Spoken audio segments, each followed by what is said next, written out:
Ang mga panaghoy ni Jeremias. Ang mga panaghoy, kabanatang 1. Ano't nakaupong mag-isa ang bayan na puno ng mga tao? Siya'y naging parang isang bao na naging dakila sa gitna ng mga bansa. Siya na naging prinsesa sa gitna ng mga lalawigan ay naging mamumuwis. Siya'y umiiyak na lubha sa gabi, at ang mga luha niya ay dumadaloy sa kanyang mga pisngi. Sa lahat ng mga mangingibig sa kanya ay walang umaliw sa kanya. Ginawan siya ng kataksilan ng lahat ng kanyang mga kaibigan. Sila'y naging kaniyang mga kaaway. Ang Huda ay pumasok sa pagkabihag dahil sa pagdadalamhati at sa kabigatan ng paglilingkod. Siya'y tumatahan sa gitna ng mga bansa. Siya'y walang masumpungang kapahingahan. Pinabot siya ng lahat ng mga habol sa kanya sa mga gipit. Ang mga daan ng Siyon ay nangagluluksa, sapagkat walang pumaparoon sa takdang kapulungan. Lahat niyang pintuang bayan ay giba. Ang mga saserdote niya'y nangagbubuntong hininga. Ang mga dalaga niya ay nangagdadalamhati, at siya'y nasa kahapisan. Ang kaniyang mga kalaban ay naging pangulo.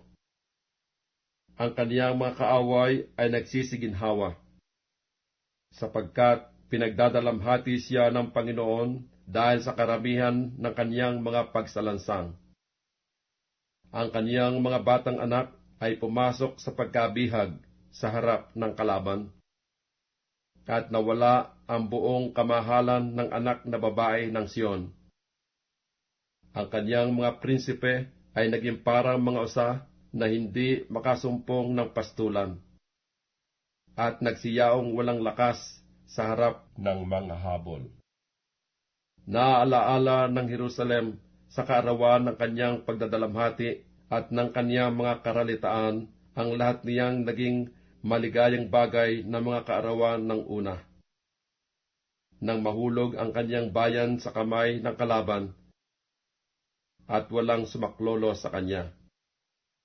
Nakita siya ng mga kalaban, tinuyan nila ang kaniyang mga pagkasira. Ang Jerusalem ay lubhang nagkasala, kaya't siya'y naging parang maraming bagay. Lahat na nangagparangal sa kanya ay umahamak sa kanya, sapagkat kanilang nakita ang kaniyang kahubaran.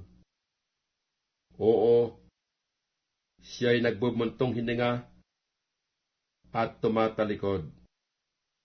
Ang kanyang karumihan ay nasa kanyang mga laylayan. Hindi niya naalaala ang kanyang huling wakas, kaya't siya'y nababa ng katakataka. Siya'y walang mga aliw. Masdan mo, O Panginoon, ang aking pagdadalamhati, sapagkat ang kaaway ay nagmalaki. Iginawad ng kalaban ang kaniyang kamay sa lahat niyang maligayang bagay, sapagkat nakita niya na ang mga bansa ay pumasok sa kaniyang santuaryo. Yaong mga inutusan mo na huwag magsipasok sa iyong kapisanan. Buong bayan niya ay nagbubuntong hininga. Sila'y nagsisihanap ng tinapay. Ibinigay nila ang kanilang mga maligayang bagay na kapalit ng pagkain upang pagginawahin ang kaluluwa. Iyong tingnan, O Panginoon, at masdan mo, sapagkat ako'y naging hamak. Wala bagang anuman sa iyo, sa inyong lahat na nagsisipagdaan? Inyong masdan at inyong tingnan kung may anumang kapanglawan na gaya ng aking kapanglawan na nagawa sa akin, na idinadalamhati sa akin ng Panginoon sa kaarawan ng kaniyang mabangis na galit. Mula sa itaas ay nagsugo siya ng apoy sa aking mga buto, at mga pinananaigan. Kanyang ipinaglaglag ng silo ang aking mga paa. Kanyang ibinalik ako. Kanyang ipinahamak ako at pinapanglupaypay buong araw. Pamatok ng aking mga pagsalansang ay hinigpit ng kanyang kamay. Mga nagkakalakip-lakip nagsiabot sa aking lieg. Kanyang pinanglupaypay ang aking kalakasan. Ibinigay ako ng Panginoon sa kanilang mga kamay, laban sa mga hindi ko matatayuan. Iniuwi ng Panginoon sa wala ang lahat na aking mga makapangyarihang lalaki sa gitna ko. Siya'y tumawag ng isang takdang kapulungan laban sa akin upang pagwaray-warayin ang aking mga binata. Niyapakan ng Panginoon na parang pisaan ng ubas ang anak na dalaga ng Huda. Dahil sa mga bagay na ito ay umiiyak ako. Ang mata ko ay dinadaluyan ng luha, sapagkat ang mga aliw na marapat magpaginhawa ng aking kaluluwa ay malayo sa akin. Ang mga anak ko ay napahamak, sapagkat nanaig ang kaaway. Iginawad ng Siyon ang kanyang mga kamay, walang umaliw sa kanya. Nagutos ang Panginoon tungkol sa Jacob na silang nanga sa palibot niya ay magiging kaniyang mga kalaban. Ang Jerusalem ay parang maraming bagay sa gitna nila. Ang Panginoon ay matuwid, sapagat ako'y nanghimagsik laban sa kanyang utos. Inyong pakinggan, isinasamo ko sa inyo, ninyong lahat na bayan at inyong masdan ang aking kapanglawan. Ang aking mga dalaga at ang aking mga binata ay pumasok sa pagkabihag. Aking tinawagan ang mga manghihibig sa akin, ngunit ako'y dinaya nila. Nalagot ang hininga ng aking mga saserdote at ng aking mga matanda sa bayan. Habang nagsisihanap sila ng pagkain upang paginawahin ang kanilang kaluluwa. Masdan mo, O Panginoon, sapagkat ako'y nasa kapanglawan. Ang aking puso ay namamanglaw. Ang aking puso ay nagugulumihanan, sapagkat ako'y lubhang ng himagsik. Sa labas ay tabak ang lumalansag, sa loob ay may parang kamatayan. Nabalitaan nila na ako'y nagbuntong hininga. Walang umaliw sa akin. Lahat ng aking mga kaaway ay nangakarinig ng aking kabagabagan. Sila'y nangatuwa na iyong ginawa. Iyong pararatingin ang araw na iyong itinanyag, at sila'y magiging gaya ko. Magsidating nawa ang lahat nilang kasamaan sa harap mo, at gawin mo sa kanila ang gaya ng ginawa mo sa akin dahil sa lahat kong mga pagsalansang. Sapagkat ang aking mga buntong hininga ay marami, at ang aking puso ay nanglulupaypay. Mga Panaghoy, Kabanatang 2. Ano't tinakpan ng Panginoon ang anak na babae ng Siyon ng alapaap sa kanyang galit? Kaniyang inihagis mula sa langit hanggang sa lupa ang kagandahan ng Israel, at hindi inaalaala ang kaniyang tuntungan ng paa sa kaarawan ng kanyang galit. Nilamon ng Panginoon ang lahat na tahanan ng Jacob, at siya'y hindi naawa. Kanyang ibinagsak sa kanyang puot ang mga katibayan ng anak na babae ng Huda. Kaniyang inilugmok ang mga yaon sa lupa. Kanyang ipinahamak ang kaharian at ang mga prinsipe ni yaon. Kaniyang inihiwalay sa pamagitan ng mabangis na galit ang buong sungay ng Israel. Kaniyang iniurong ang kaniyang kanang kamay sa harap ng kaaway. At kaniyang sinilaban ang Jacob na parang maalab na apoy na namumugnaw sa palibot. Kanyang iniakma ang kanyang busog na parang kaaway. Kanyang iniamba ang kanyang kanan na parang kalaban. At pinatay ang lahat na maligaya sa mata. Sa tolda ng anak na babae ng Siyon ay kanyang ibinuhos ang kanyang kapusukan na parang apoy. Ang Panginoon ay naging parang kaaway. Kanyang nilamon ang Israel. Kanyang nilamon ang lahat niyang palasyo. Kanyang iginiba ang kaniyang mga katibayan. At kaniyang pinarami sa anak na babae ng Huda ang panangis at panaghoy. At kanyang inalis na may karahasan ang tabernakulo niya na gaya ng nasa halamanan. Kanyang sinira ang kanyang mga dako ng kapulungan. Ipinalimot ng Panginoon ang takdang kapulungan at sabat sa Siyon, at hinamak sa pag-iinit ng kanyang galit ang hari at ang saserdote. Iniwasak ng Panginoon ang kanyang dambana. Kanyang kinayamutan ang kanyang santuaryo. Kanyang ibinigay sa kamay ng kaaway ang mga pader ng kanyang mga palasyo.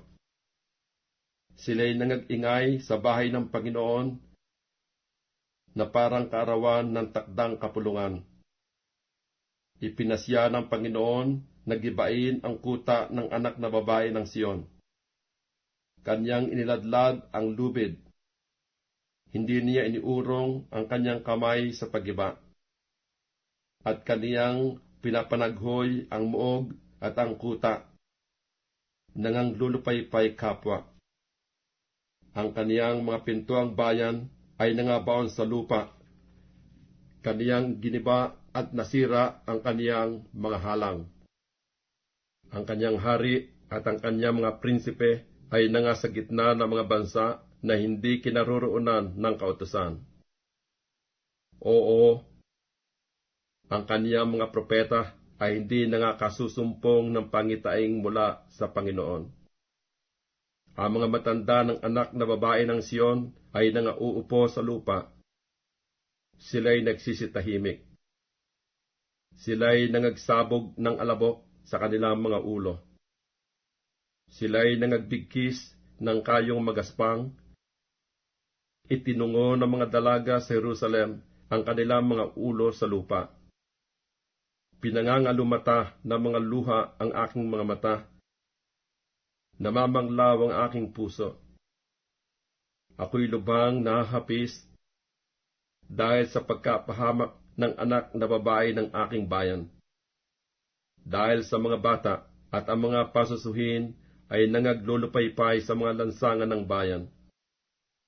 Kanilang sinasabi sa kanilang mga ina, saan nandoon ang trigo at alak? Pagka sila'y nanganglulupaypay na parang sugatan sa mga lansangan sa bayan. Pagka ang kanilang kaluluwa ay nanglulupaypay sa kandungan ng kanilang mga ina. Ano ang aking patutuhanan sa iyo? Sa ano kita iwawangis, o anak na babae ng Jerusalem? Ano ang ihahalintulad ko sa iyo upang maaliw kita, o anak na dalaga ng Siyon? Sapagkat ang iyong sira ay malaking parang dagat. Sino makapagpapagaling sa iyo? Ang iyong mga propeta ay nakakita para sa iyo ng mga pangitain na walang kabuluhan at kamangmangan.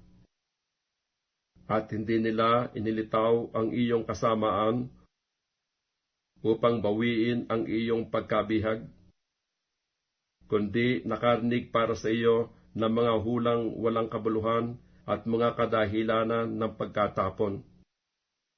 Lahat na nagdaraan ay ipinapalakpak ang kanilang kamay sa iyo.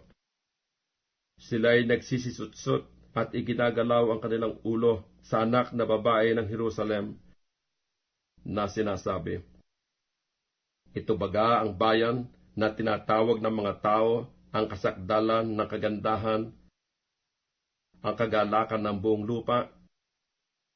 Ibinukang maluwang ng lahat mong kaaway ang kanilang bibig laban sa iyo. Sila'y nagsisisutsot at nagsisipangalit ng ngipin.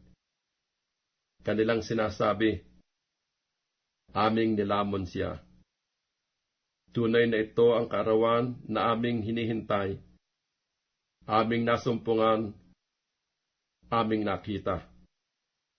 Ginawa ng Panginoon ang kanyang ipinasya, kanyang tinupad ang kanyang salita na kanyang iniutos ng mga kaarawan ng una. Kanyang ibinagsak at hindi naawa, at kanyang pinapagkatuwa sa iyo ang kaaway. Kanyang pinataas ang sungay ng iyong mga kalaban. Ang kanilang puso ay nagsisidaing sa Panginoon. O kuta ng anak na babae ng Siyon, dumaloy ang mga luha na parang ilog araw at gabi. Huwag kang magpahinga. Huwag kang maglikat ang itim ng iyong mata.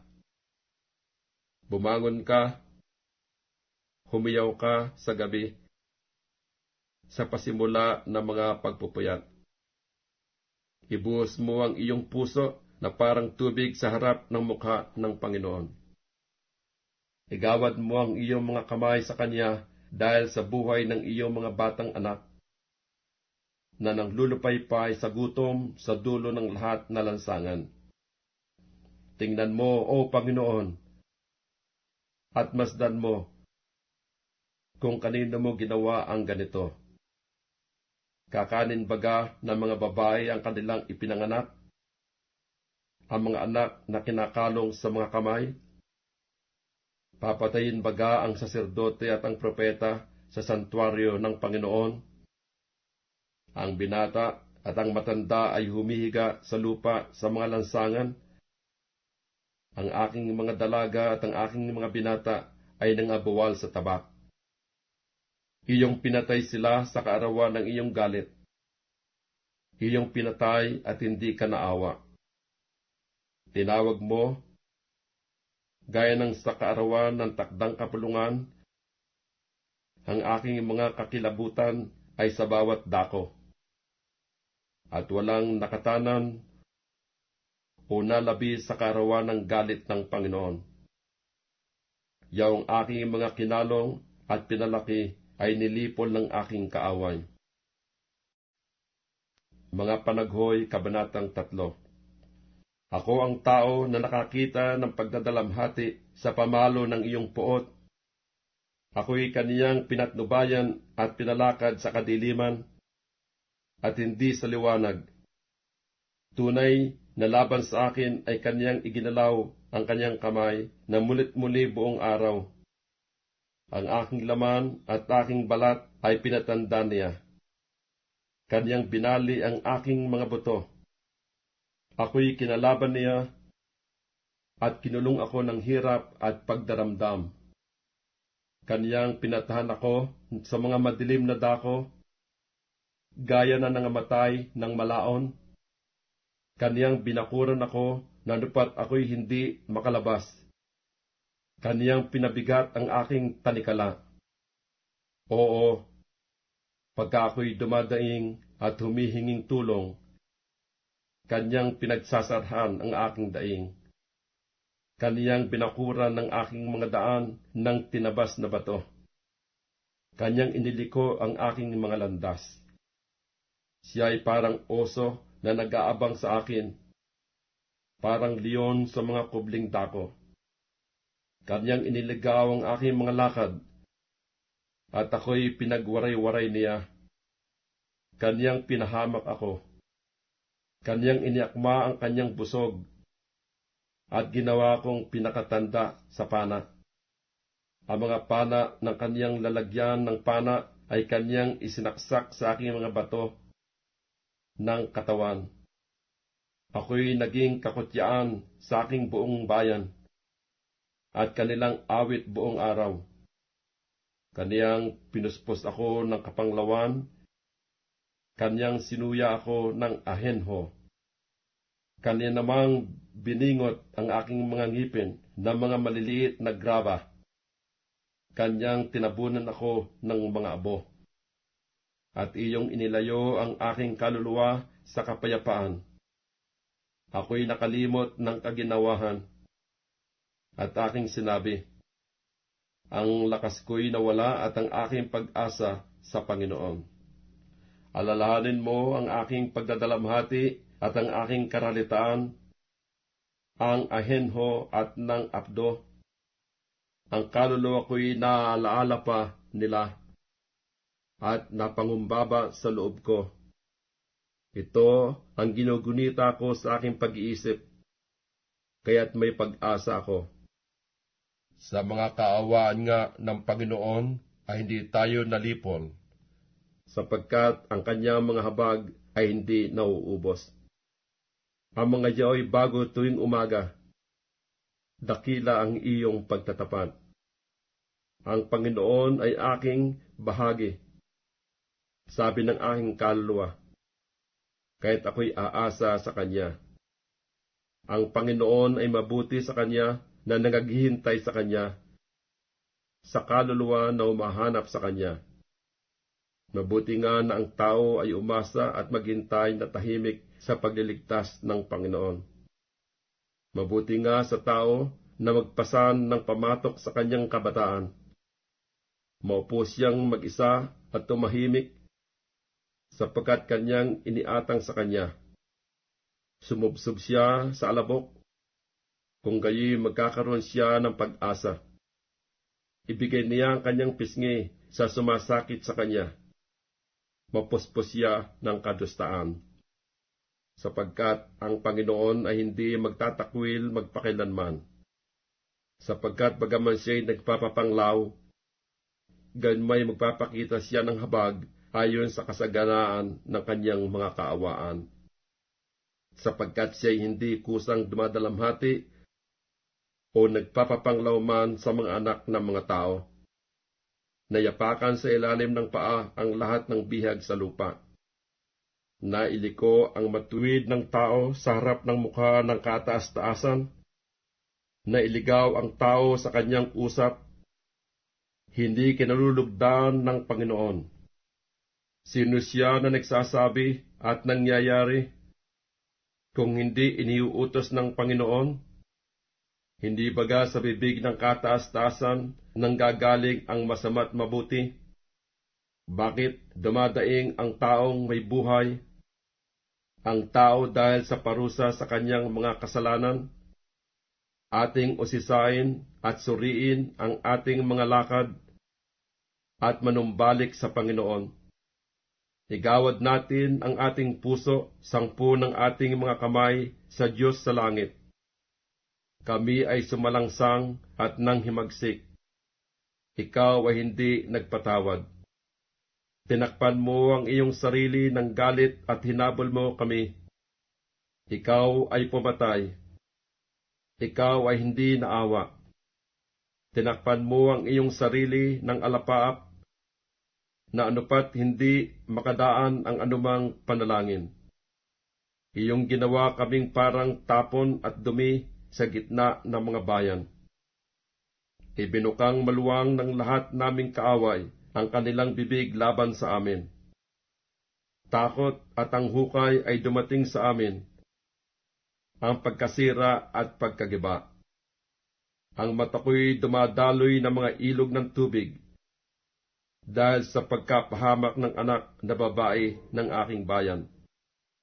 Ang mata ko'y dinadaluyan at hindi naglilikat, na walang pagitan, hanggang sa ang Panginoon ay tumungo at tumingin mula sa langit. Kinikilos ng aking mata ang aking kaluluwa dahil sa lahat ng anak na babae ng aking bayan. Luba nila akong hinahabol na parang ibon, na mga kaaway kong walang kadahilanan. Kanilang pinaikli ang aking buhay sa bilangguan at hinagis ako ng bato. Tubig ay nagsisihuho sa aking ulo. Aking sinabi, ako'y nahiwalay. Ako'y tumawag sa iyong pangalan, O Panginoon, mula sa kabababaang hukay. Iyong dininig ang aking tinig. Huwag mong ikubli ang iyong pakinig sa aking hingal, sa aking daing. Ikaw ay lumapit sa araw na ako'y tumawag sa iyo. Iyong sinabi, huwag kang matakot. O Panginoon, iyong ipinagsanggalang ang mga usap ng aking kaluluwa. Iyong tinubos ang aking buhay. O Panginoon, iyong nakita ang aking pagkakamali. Hatulan mo ang aking usap. Iyong nakita ang lahat nilang paghihiganti at ang lahat nilang pasya laban sa akin. Iyong narinig ang kanilang pagduwahagi, O Panginoon, at lahat nilang pasya laban sa akin. Ang mga labi na nagsisibangon laban sa akin, at ang kanilang pasya laban sa akin buong araw. Masdan mo ang kanilang pag-upo at ang kanilang pagtayo. Ako ang kanilang awit. Ikaw ay magbibigay sa kanila ng kagantihan, O Panginoon, ayon sa gawa ng kanilang mga kamay. Iyong papagmatigasin ang kanilang puso, ang iyong sumpa sa kanila. Iyong habulin sila sa galit, at iyong lilipunin sila mula sa silong ng langit ng Panginoon. Mga Panaghoy, Kabanatang 4. Ano't ang ginto ay naging malabo, ano't ang pinakadalisay na ginto ay nagbago. Ang mga bato ng santuaryo ay natapon sa dulo ng lahat na lansangan. Ang mga mahalagang anak ng Siyon, na katulad ng dalisay na ginto, ano't pinahahalagahan na waring mga sisidlang lupa, na gawa ng mga kamay na magpapalyok. Maging ang mga tsakal ay naglalabas ng suso, na nagpapasuso sa kanilang mga anak. Ang anak na babae ng aking bayan ay naging mabagsik, parang mga abestros sa ilang. Ang dila ng sumususong bata ay nadidikit sa ngalangala ng kanyang bibig dahil sa uhaw. Ang mga munting bata ay nagsisihingi ng tinapay, at walang taong magpuputol nito sa kanila. Silang nagsisikaing mainam ay nangahandusay sa mga lansangan. Silang nagsilaki sa matingkad na pula ay nagsisihiga sa mga tapunan ng dumi. Sapagkat ang kasamaan ng anak na babae ng aking bayan ay lalong malaki kaysa kasalanan ng Sodoma, na nagiba sa isang sandali at walang mga kamay na humawak sa kanya. Ang kanyang mga mahal na tao ay lalong malinis kaysa niebe, mga lalong maputi kaysa gatas. Sila ay lalong mapula sa katawan kaysa mga ruby. Ang kanilang kinis ay parang safiro. Ang kanilang anyo ay lalong maitim kaysa uling. Sila hindi makikilala sa mga lansangan. Ang kanilang balat ay naninikit sa kanilang mga buto, natutuyo, nagiging parang tungkod. Silang napatay ng tabak ay maigi kaysa kanila na napatay ng gutom, sapagkat ang mga ito ay nagsisihapay na napapalagpasan dahil sa pangangailangan ng mga bunga sa parang. Ang mga kamay ng mahabaging babae ay nangagluto ng kanilang sariling mga anak, mga naging kanilang pagkain sa pagkapahamak ng anak na babae ng aking bayan. Ginanap ng Panginoon ang kanyang kapusukan, kaniyang ibinugso ang kaniyang mabangis na galit. At siya ay nagpaalab ng apoy sa Siyon, na pumugnaw ng mga patibayan niyaon. Ang mga hari sa lupa ay hindi nanganiwala, o ang lahat mang nananahan sa sanglibutan, na ang kaaway at kalaban ay papasok sa mga pintuang bayan ng Jerusalem. Dahil nga sa mga kasalanan ng kanyang mga propeta at sa mga kasamaan ng kanyang mga saserdote, na nagbubo ng dugo ng mga ganap sa gitna niya. Sila'y nagsisikapa sa mga lansangan na para mga bulag. Sila'y nangagdudumihan ng dugo, na anupat hindi mahipo ng mga tao ang kanilang mga suot. Magsihiwalay kayo. Sila'y nagsisihiyaw sa kanila. Marurumi. Magsihiwalay kayo. Magsihiwalay kayo. Huwag ninyong hipuin. Nang sila'y magsitakas at magsilaboy ay sinabi ng mga tao sa gitna ng mga bansa, hindi na sila nangingibang bayan pa rito. Pinangalat sila ng galit ng Panginoon. Sila'y hindi na niya lilingapin pa. Hindi nila iginagalang ang mga pagkatao ng mga saserdote. Hindi nila pinakukundanganan ang mga matanda. Ang mga mata ay nangangalumata dahil sa aming paghihintay ng walang kabuluhang tulong. Sa aming paghihintay ay nangaghihintay kami sa isang bansa na hindi makapagliligtas. Kanilang inaabangan ang aming mga hakbang upang huwag kaming makayaon sa aming mga lansangan. Ang aming wakas ay malapit na. Ang aming mga karawan ay nangaganap, sapagkat ang aming wakas ay dumating. Ang mga habol sa amin ay lalong maliliksi kaysa mga agila sa himpapawid. Kanilang hinabol kami sa mga bundok. Kanilang binakayan kami sa ilang. Ang hinga ng aming mga butas ng ilong. Ang pinahira ng Panginoon ay nahuli sa kanilang mga hukay.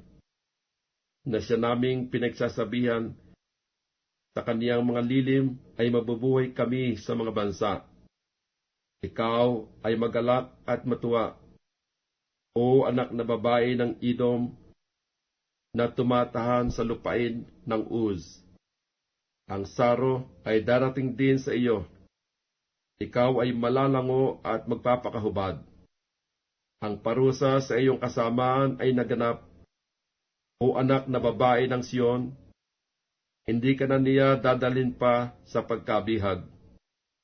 Kaniyang dadalawin ng iyong kasamaan, o anak na babae ng Edom. Kanyang ililitaw ang iyong mga kasalanan. Mga Panaghoy, Kabanatang 5. Iyong alalahanin, O Panginoon, kung anong dumating sa amin. Iyong masdan at tingnan ang aming pagkadusta. Ang aming mana ay napasa mga taga-ibang lupa. Ang aming mga bahay ay sa mga taga-ibang bayan. Kami ay mga ulila at walang ama. Ang aming mga ina ay para mga bao. Aming ininom ang aming tubig sa halaga ng salapi. Ang aming kahoy ay ipinagbili sa amin. Ang mga habol sa amin ay nanga sa aming mga leeg. Kami ay mga pagod at walang kapahingahan. Kami ay nakapagkamay sa mga taga-Ehipto at sa mga taga-Assyria upang mga busog ng tinapay. Ang aming mga magulang ay nagkasala at wala na. At aming pinasan ang kanilang mga kasamaan. Mga alipin ay nangagpupuno sa amin. Walang magligtas sa amin sa kanilang kamay. Aming tinatamo ang aming tinapay sa pamagitan ng kapahamakan ng aming buhay. Dahil sa tabak sa ilang, ang aming balat ay maitim na parang horno. Dahil sa maningas na init ng kagutom. Kanilang dinahas ang mga babae sa Sion, ang mga dalaga sa mga bayan ng Huda. Ang mga prinsipe ay nangabitin ng kanilang kamay. Ang mga mukha ng mga matanda ay hindi iginagalang. Ang mga binata ay nangagpasan ng gilingan, at ang mga bata ay nangadudulas sa lilim ng kahoy. Ang mga matanda ay wala na sa pintuang bayan. Ang mga binatay wala na sa kanilang mga tugtugin. Ang kagalakan ng aming puso ay naglikat. Ang aming sayaw ay napalitan ng tangisan. Ang putong ay nahulog mula sa aming ulo. Sa aba namin, sapagkat kami ay nangagkasala. Dahil dito ang aming puso ay nanglulupaypay. Dahil sa mga bagay na ito ay nagdidilim ang aming mga mata.